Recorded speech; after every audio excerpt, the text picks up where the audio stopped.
Syederlun banjir yang terjadi di 3 kabupaten kota wilayah pesisir timur dan utara hingga Sabtu 8 Oktober 2022 terus meluas.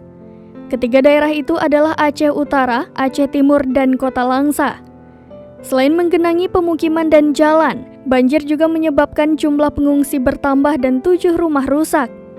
Sedikitnya 7 rumah dalam 3 kecamatan di Aceh Utara rusak akibat diterjang banjir pada Selasa 4 Oktober 2022 sampai hari ini Minggu 9 Oktober 2022. Banjir terjadi disebabkan karena jebol tanggul sungai dan meluap air sejumlah sungai setelah kawasan itu diguyur hujan deras dalam sepekan terakhir ini. Sementara itu, dari pantauan udara terlihat kondisi banjir di Kecamatan Pirak Timu. Pirak Timu merupakan salah satu dari 3 kecamatan terparah yang terkena banjir di Aceh Utara. Akibat banjir, warga harus menggunakan sampan sebagai alat transportasi karena air di kawasan tersebut mencapai 2 meter. Masyarakat berharap kepada pemerintah untuk bantuan logistik agar segera disalurkan.